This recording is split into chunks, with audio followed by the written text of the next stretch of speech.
Link TV, connecting you to the world. Link TV is viewer supported. Watch more at linktv.org. Link TV presents Mosaic World News from the Middle East. Here are today's top stories.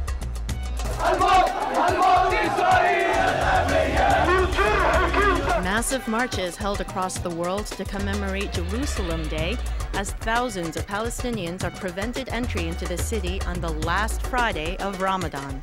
Mosaic World News from the Middle East begins now.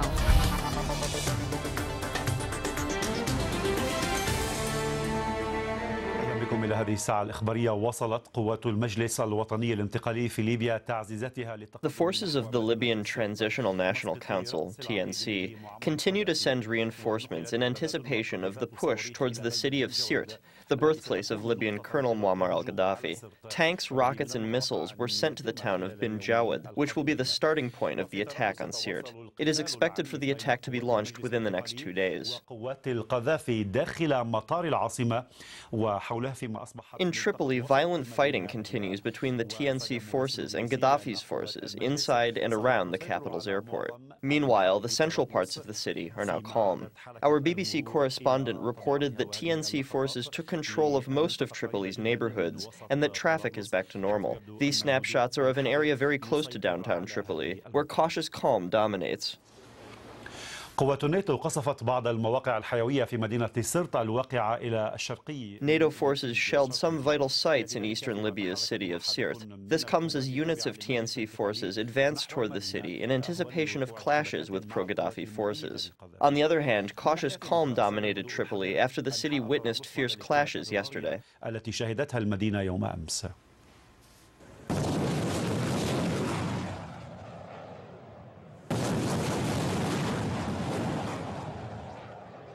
قصف كثيف لآخر معاقل القذافي وأهمها. Intensive shelling is launched on the final strongholds of Gaddafi, the most important of which is Sirte. Sirte, Gaddafi's birthplace, is his most fortified stronghold. NATO began the attack with seemingly more organized airstrikes and a more effective plan. The shelling targeted an underground hideout, one of Gaddafi's major headquarters in the city. NATO warplanes also targeted 29 trucks carrying weapons near the city, situated at around 250 kilometers east of Tripoli. There is no doubt that these strikes will facilitate the mission of these revolutionaries, as they are called in Libya.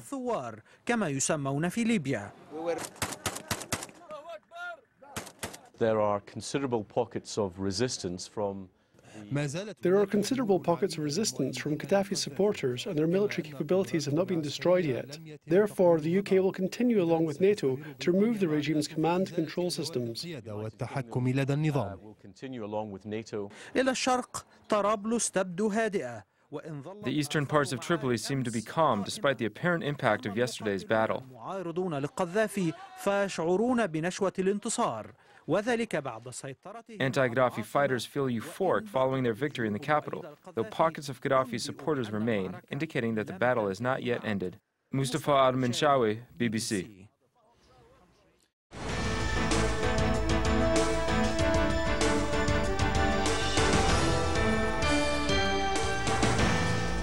في فلسطين المحتلة فرضت سلطات الاحتلال الإسرائيلي. In occupied Palestine, Israeli occupation authorities imposed a tight curfew on the holy city of Jerusalem. They also set up checkpoints and closed the streets leading to the holy Al-Aqsa mosque in order to prevent Palestinians from entering the mosque to perform the last Friday prayer of Ramadan.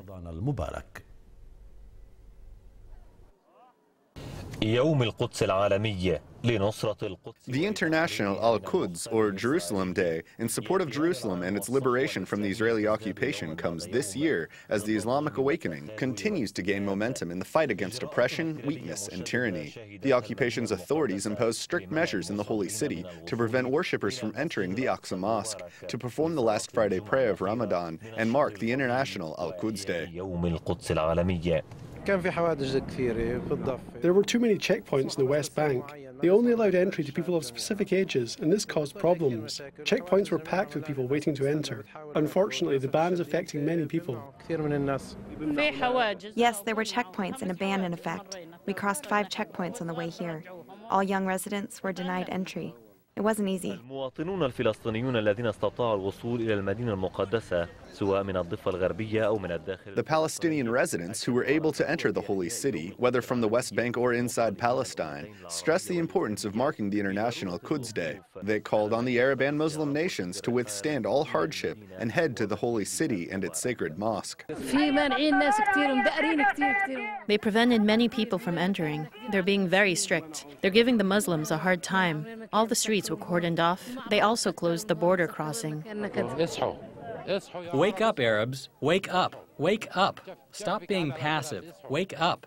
On this last Friday of the holy month, the Holy City is calling for help, hoping someone will finally respond and free it from the occupation, which has been disrupting its sacred mosque for decades, which is known to Muslims as their first Qibla. Despite the Israeli occupation's strict measures, which include imposing curfew and banning thousands of Palestinians from entering the city of Jerusalem, thousands of others entered the city to perform the last Friday prayer of Ramadan and mark the International Quds Day. Khader Shaheen, Al-Alam, occupied Jerusalem. The Palestinians in the Gaza Strip marked International Quds Day by staging mass rallies on city streets. Participants called on the Arabs and Muslims to bear their responsibility by countering the Israeli occupation and its campaign to Judaize the Holy City. They also called on the international community to refrain from supporting the Israeli entity at the expense of Palestinian rights. Marking International Quds Day, and with the participation of all national and Islamic factions, the Palestinians took to the streets of Gaza in mass rallies.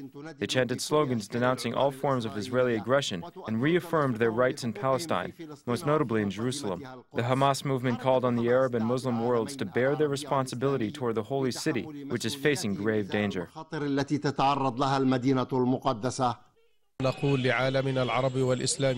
We say to our Arab and Muslim worlds, Jerusalem is in danger. You must bear your responsibility towards Jerusalem and Palestine, which is the fundamental issue for the Arab and Muslim worlds.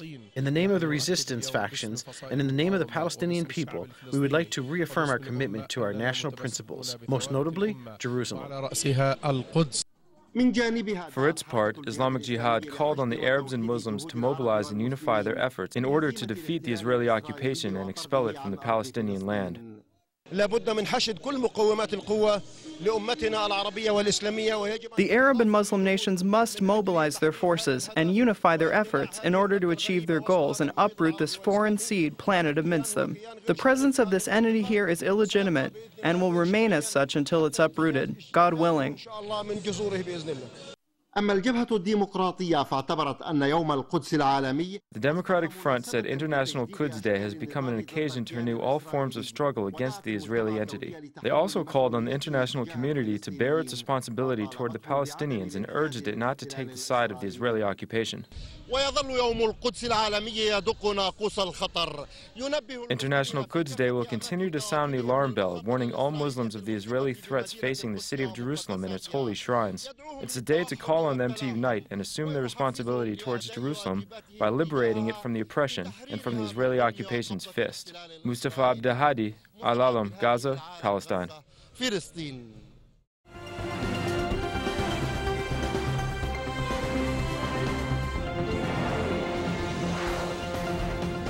Our top story for this hour, designated by the founder of the Islamic Revolution back in 1979, the last Friday of the holy month of Ramadan, marks the International Al-Quds Day. To honor the day, millions of Iranians have taken to the streets nationwide to support the Palestinian cause. Press TV's Salman Kujuri reports.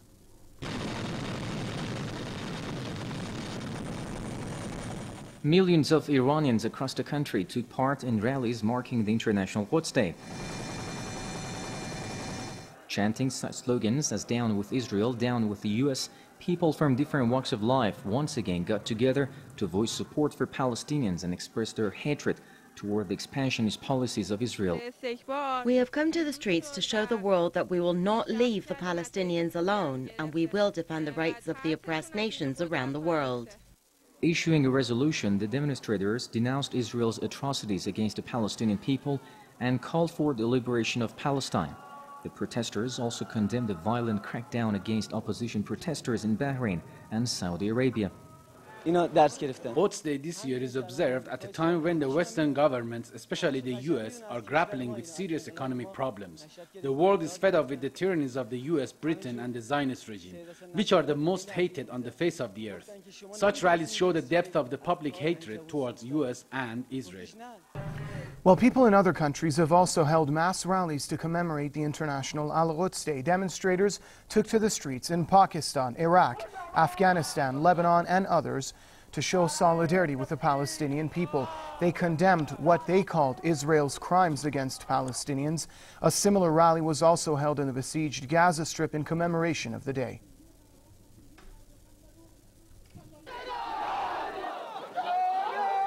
In Indian-controlled Kashmir, thousands of people took to streets in support of Palestinian cause. People from all walks of life expressed solidarity with the oppressed nation to remind the world community of the occupation of the Palestinian territories by Israel. Today we are protesting and showing solidarity with the oppressed people of Palestine and with the people of Kashmir, and all the oppressors who are oppressed are showing solidarity with him. Al-Quds Day is observed every year in most countries on last Friday of the holy month of Ramadan. The idea of Al-Quds Day was initiated by the late leader of the Islamic Revolution in Iran, Ayatollah Khomeini, in support of the Palestinians.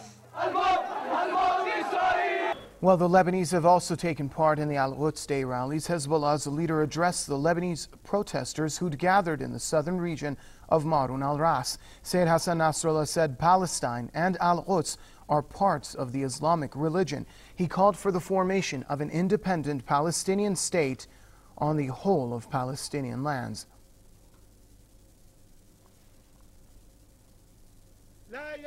Any Palestinian entity or any Palestinian state, such a state must not be on account of the rest of Palestine or the rest of the Palestinian territories or the Palestinian soil or Palestinian people. Our real aspiration, our real hope, all of us, is that the day will come whereby the Palestinian state will be established, an independent Palestinian state on all Palestinian territories from the river to the sea. And this Palestinian state, God willing, will be established. Well, in the Egyptian capital, Cairo, protesters have staged a massive anti-Israel protest rally. Egyptians demanded an end to their country's peace accord with Israel. They also repeated their calls for the expulsion of the Israeli envoy. Rallies with a similar message have also been held in Alexandria, this following the Tel Aviv's killing of several Egyptian security forces near Eilat last week. The incident has sparked angry protests in Egypt.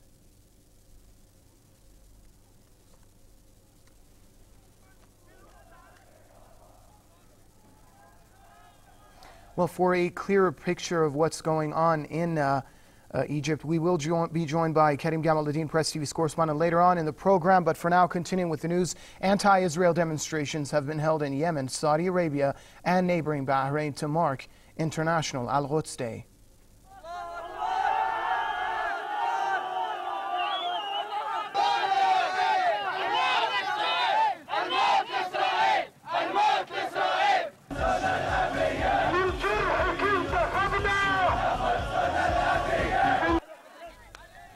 In Yemen, protesters set an Israeli flag on fire in the capital, Sana'a, to condemn Tel Aviv's ongoing aggression against Palestinians. Similar protests were held in other Yemeni cities. In Saudi Arabia, angry protesters chanted anti-Israeli slogans in the towns of Awamiya and Qatif. The demonstrators denounced their country's involvement in the military crackdown on opposition protesters in neighboring Bahrain. And in Bahrain's town of Malakiya, protesters came out to commemorate Al-Quds Day and burnt an Israeli flag to symbolize the Palestinian resistance. The Bahraini demonstrators called for an end to Israeli crimes against Palestinians.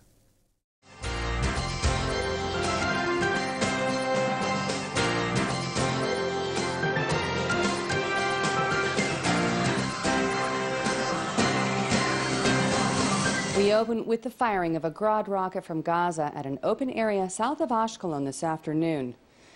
And air raid sirens were sounded ahead of the explosion, and there have been no reports of injuries or damage. The attack follows the early morning announcement from the Islamic Jihad terror organization of a new ceasefire agreement between Gaza and Israel, believed to have been brokered by Egypt and the United Nations, despite having said less than 24 hours ago that the group now possesses the military capability to extend their depth of their missile range into Israeli territory. Residents of the south have been bracing for another weekend of violence following yesterday's escalation of rocket fire and corresponding Israel Air Force strikes against Gaza, killing 2 terrorists overnight. Israeli jets targeted a motorcycle traveling in northern Gaza, identified by military sources as transporting 2 members of the Islamic Jihad after they fired mortar shells at the Erez crossing into Israel as part of the barrage of 15 projectiles to strike southern communities over the past day. According to Palestinian sources, the death toll in Gaza has now risen to 22 following the most recent eruption of hostilities in the aftermath of the August 18th terror attack outside of Eilat. Joining us now in the studio to discuss recent regional developments is Bloomberg News and Israel senior correspondent Kalev Ben-David. Good evening, Kalev. Pleasure to be here, Aaron. Okay, let's first start with the recent escalation of violence and the many different ceasefire attempts, none of which seem to be gaining ground. Just a short time ago, as you know, a Grad rocket was fired at Israel.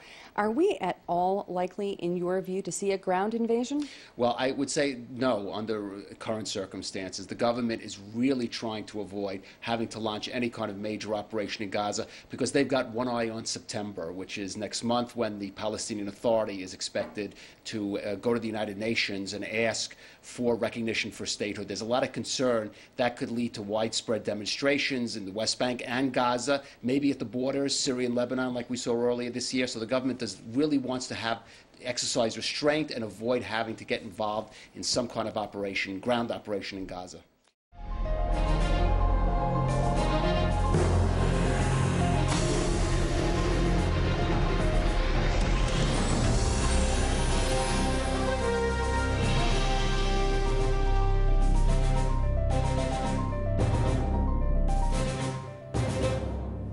Large Yemeni crowds rallied in the squares for change across Yemeni provinces to renew their demand for President Ali Abdullah Saleh's resignation. They chose Omens of Victory Friday as the title of their rally. After Friday prayers, supporters of the Yemeni president took to the street under the slogan Friday of the Martyr to honor those killed in the assassination attempt on President Saleh over 2 months ago.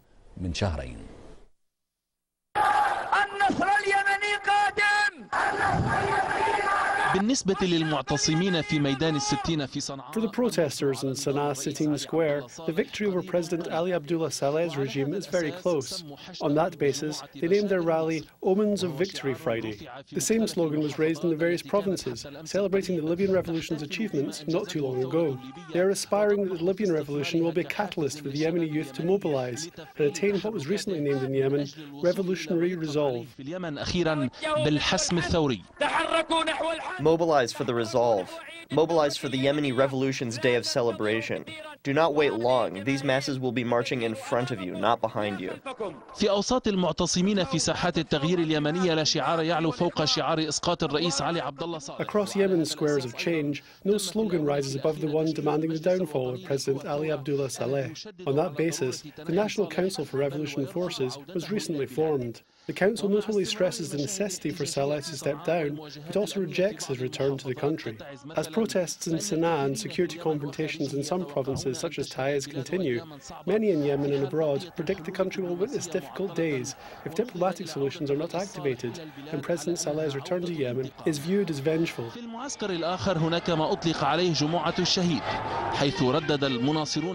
the other camp, a demonstration called Friday of the Martyr was organised by President Saleh's proponents, who chanted slogans supporting him and affirming their loyalty to those killed in the assassination attempt. This has become a regular scene in the squares.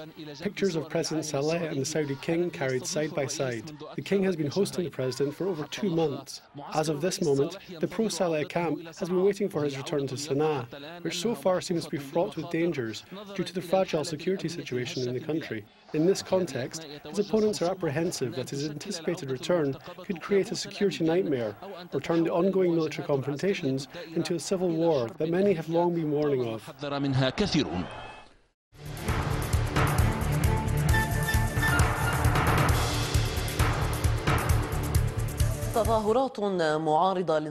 Anti-regime protests were held in Syria on the Friday of Patience and Steadfastness, while the Security Council failed to impose new sanctions on Syria after Russia and China boycotted the session.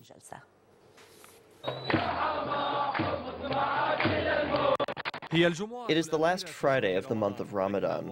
However, dissidents chose to entitle their rally the Friday of Patience and Steadfastness, an indication that their anti-regime mobilization will continue. Demonstrations swept the streets of many Syrian cities, extending from the south to the north, starting from Daraa, passing through the countryside of Damascus and central Homs, Hama, and Aleppo in the north, and reaching Al-Qamishli and Abu Kamal in the east. Dissidents say the number of protesters is insignificant at this point, in light of the arrests and pressure that they're facing. What matters, they say, is steadfastness and perseverance. Those dissidents say Syrian security forces opened fire at protesters who took to the street after Friday prayers to demand the downfall of President Bashar al-Assad in the suburb of Douma near Damascus. The Syrian Observatory for Human Rights reported that at least 3 demonstrators were killed in Daraa and Deir ez-Zor. Abdel Karim Rihawi, the head of the Syrian Human Rights League, said 2 people were killed in the Deir ez-Zor demonstrations. Meanwhile, official sources said gunmen opened fire at a security checkpoint in the city, which led to the injury of a number of security forces and the killing of 2 gunmen. وفي حمص خرجت تظاهرات بعد صلاة الجمعة عمت أحياءها. In Homs, demonstrations were held after Friday prayers, sweeping the streets of the city. The same scene was repeated in Abu Kamal, Al-Mayadin, and the countryside of Daraa. Opposition sources reported that gunfire was heard during the protests in Hama. الكاريكاتير السوري المعارض علي فرزات وذكرت أن وزارة الداخلية تبحث وتتحرى. In another development, the official news agency, Sana, said security forces are tracking down those who assaulted Syrian cartoonist Ali Ferzat, who is part of the opposition, saying the Ministry of Interior is investigating the assault and looking for the culprits in order to try them in court. Ferzat, who is the publisher of Al-Dumari newspaper, said 4 people kidnapped him and assaulted him as he was on his way home. They broke 2 of his left hand's fingers and his right arm. They also hit him on his right eye. Internationally, the Security Council failed to impose additional sanctions on President Bashar al-Assad and a number of his close circle after Russia and China boycotted the session. Agence France-Presse quoted a diplomat saying the Russian and Chinese seats were empty, an indication of the difficulty of holding talks aimed at reaching a unified resolution on the situation in Syria. The Russian and Chinese position was shared by Brazil, India, and South Africa. Meanwhile, diplomatic pressures on Damascus increased, starting from Ankara and reaching Washington. In a television interview, Turkish Foreign Minister Ahmet Davutoglu said his country will side with the Syrian citizens if it had to choose between the people and the Syrian government.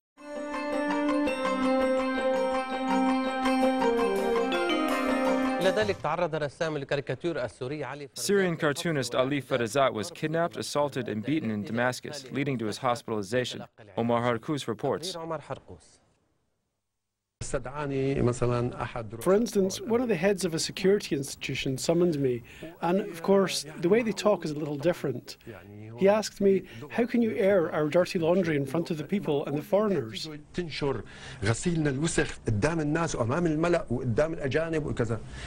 So I told him, in my own way of course, I told him, you're asking me why I'm airing your dirty laundry, but you haven't asked yourself why there's dirt on you to begin with. A month ago, Syrian cartoonist Ali Ferzat was asked to say something to President Bashar al-Assad. He asked the following: "You said I stabbed you in the back. I own nothing but this pen, while you own armies and all these weapons. So who is stabbing whom?" Yesterday, Ali Ferzat's question was answered on his body.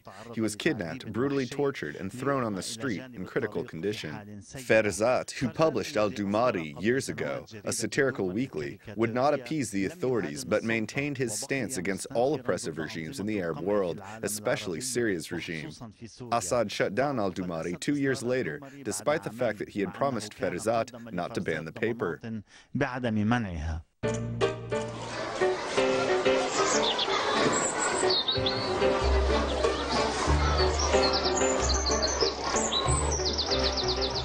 اختطاف فرزات حصل عند ساعات الفجر الأولى حيث أقدم عناصر أمن. Ferzat's kidnapping took place at the first rays of dawn. Security members attacked him in his car as he was passing through Umayyin Square in Damascus. He was heading home from his office.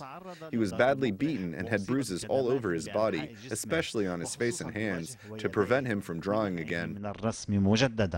الناشطون السوريون قالوا إن عناصر الأمن الذين نفذوا عملية الاختطاف على طريق. Syrian activists said security members carried out the kidnapping the way an organized criminal gang would. They stole the content of his briefcase, including his papers and drawings, and after beating him, they threw him by the airport road. A passerby found him and took him to the hospital. Activists indicated that a security patrol said it watched the armed gang assaulting Ferzat, but did not manage to arrest its members. A number of Ali's fellow Syrian cartoonists saluted him in their drawings, published in solidarity against the repression.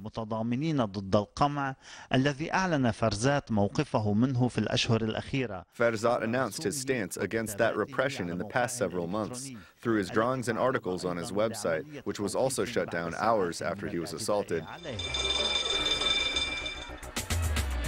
The views expressed on Mosaic are from contributing broadcasters, not Link TV or its sponsors.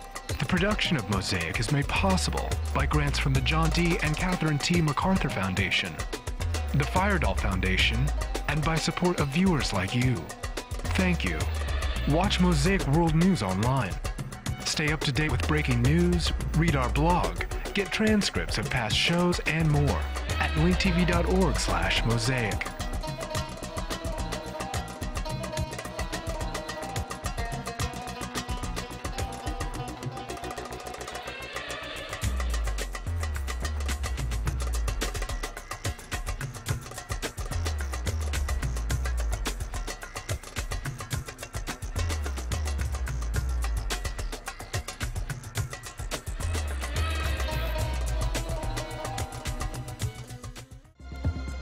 This program is brought to you by Link TV for educational and non-commercial use only. Link TV is the only U.S. network dedicated to global and national news, uncompromising documentaries, and diverse cultural programs. Programs which connect you to the world.